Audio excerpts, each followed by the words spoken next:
Tammy Webster, and I'm here with Trevor Brazile and Patrick Smith, team ropers, and just wanted to kind of give everybody a little time to just get to know a little bit more about y'all. I think most people, obviously have heard of y'all. Y'all are one of the most well-known athletes out here, but just a little bit about actually your sport and let people know a little bit more about that, and because a lot of people really don't know how everything works, and just thought it would be kind of interesting to let them know more about it. So Trevor, if you can just kind of start off when you're in the box and everything, what is the first thing that you really have to do and concentrate on there? Well, I think the biggest thing, in our sport, which is team roping, is that there's so many variables.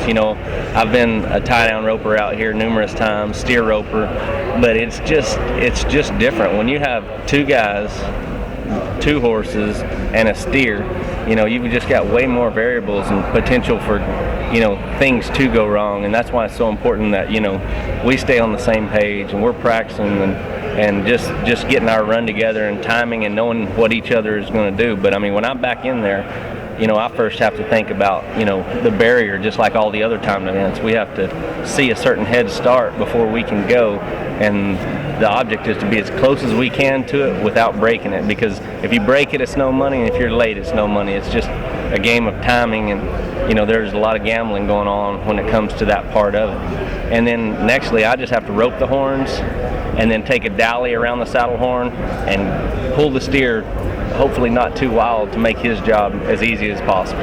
Okay, now when you're in the box, and obviously you're the one that nods your head, how do y'all communicate between each other to know that you're both ready? I watch him nod, and that's something that I just started the last few years, but it happens so fast here. And the same thing that he said, for him to get a good go at the steer, he has to be behind the barrier and get a really good start. And on the other side, I have to make sure that I try to get our steer positioned correctly out in the arena, which is straight is what we want. We definitely don't want him to the right or too much to the left, so I try to let the steer see me and try to set it up where Trevor, when he does get that good start, has to throw at the steer right away. So I look at him. As soon as he nods his head, I try to get going and then just kind of throttle my horse out into the arena. Whatever speed the steer's going, I try to just get up there and set the run up. And when the head rope goes on, it's my turn. Try to turn in there and do my job and catch 2 feet and dolly. And the run is not finished until the header has roped the steer, turned him. Then I rope the feet, and we have to be facing each other before we can get the time. So there's a lot goes on in just 3 or 4 seconds. Right, but it does. When it all goes together, it's a pretty neat thing. Now, the steer obviously is an important part in that. Obviously, they're getting him ready in the chute and everything. So how do you know when you're ready to go with the steer? I'm one of those guys. I don't like spending a lot of time in the box. I think it just compounds everything. There's guys that feel more comfortable just waiting everything out in there. As soon as my horse and the steer's looking, and I feel like we're both ready, I'm going to be nodding my head. I just, my style. Everybody's different, but I don't like to jack around in the box. Now, just backing up a little bit, before you get out there, how do you warm your horse up? Just right here in the Thomas and Mack, there's not a big warm-up area. So they have probably about a 40 by 200 area right here in this moat. Right. Which is just back and forth, a lot of long trotting. Just start out loosening up. earlier. There's an arena outside of the building out a little ways, but it's been raining, so it's really muddy. But so we do come in here, and like he said, and just straight up and down the moat. And even before that, I usually go out and practice every day, with the exception of one day this week. I've practiced every day, so my horses don't come here fresh. They came here, hopefully in the right frame of mind, where it doesn't take anything strenuous, just getting them loosened up, a lot of long trotting, and their minds are right, because they haven't just sat in a stall and ate grain and hay all day. They move around, and we ride them just like we would at home. Okay, I did have one other question, because I don't know all the rules and everything of team roping, but I know I was at the Texas Stampede, and I believe that's what I'm thinking about. Yes, you're right. Where y'all got called because the steer wasn't turned correctly or something? Yeah, well, there's I wasn't sure how that worked. There's several rules. A heeler's job isn't just to throw it down there and catch 2 feet or 1 foot. If he catches 1 foot, it's a 5-second penalty, and the steer has to make a complete turn and be pulled forward, or in tow they call it in the rule book.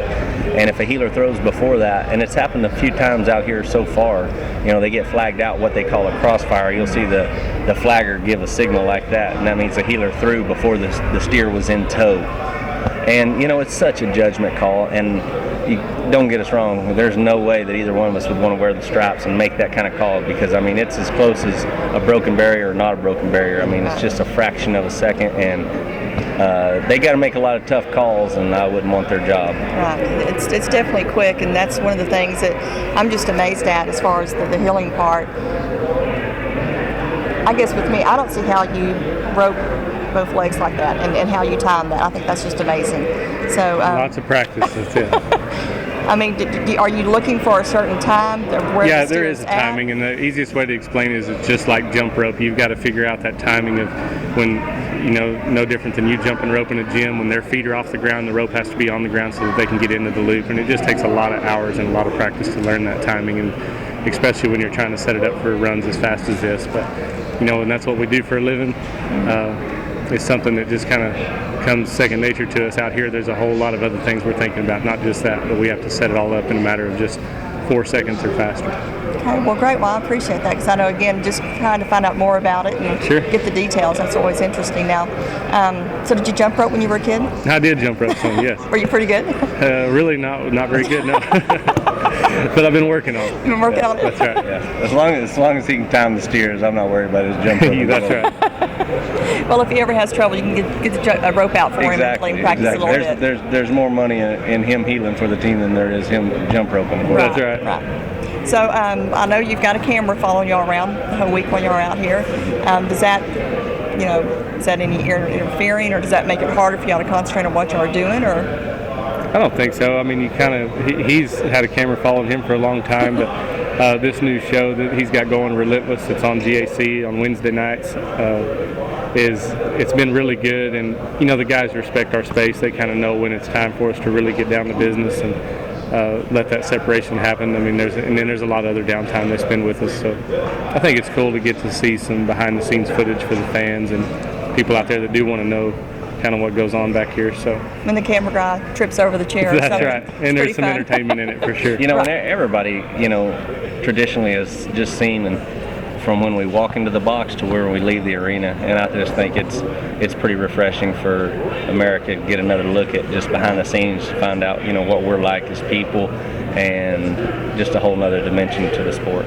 Right. Well, how long has it been, the shows? Have you had how many shows now? Well, they've had 4 shows. 4 shows, okay. And they've been showing them during the day during the NFR, and they'll start again, I believe, on the 27th. Will be the next 2 new shows. Oh, great, and that's on GAC. Yes. Okay, well, great. I think that's pretty Good job. exciting. Definitely, I've got my recorder, my DVR tape for it, so I'll have to watch it. Yeah, but same channel as the Wrangler National Final, so GAC has just been doing all things Western. It's been great for us. Okay, so how do you think y'all's week is? It's been more than a week now, the first 8 rounds. Yeah. How's it been going for y'all? It's been pretty good. We're among the top 2 teams as far as money won so far, and 2 rounds out here is a lot of money. So we've still got 2 steers to go, and we're hoping we add to that a little bit in the next 2 rounds. But either way, it's been a successful week. We've come out here and not won anything before, so already to have the kind of money won that we have, we're grateful for that, and we're going to go enjoy these last 2 and see if we can put a little more in our pocket. Well, I did want to give you a chance to say anything to sponsors, and I know y'all probably have quite a few, but give y'all a chance to mention any you'd like to. Like you said, I've got a lot of them, that I couldn't do it without them. My sponsors are they are the behind the scenes. They're what kind of keeps us going down the road. There we go. Yeah, There you go. Show them all. There we go. Sponsors.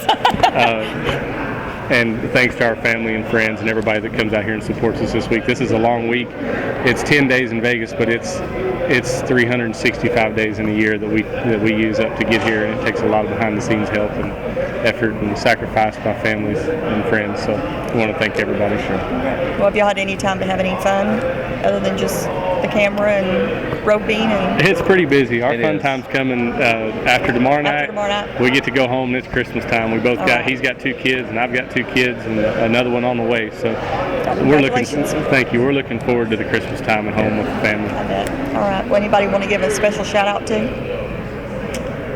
I want to give a special shout out to my wife Christy, my daughter Kylie, and my other little girl Kinsey, and my little boy Eli, who will be here in February. February, awesome.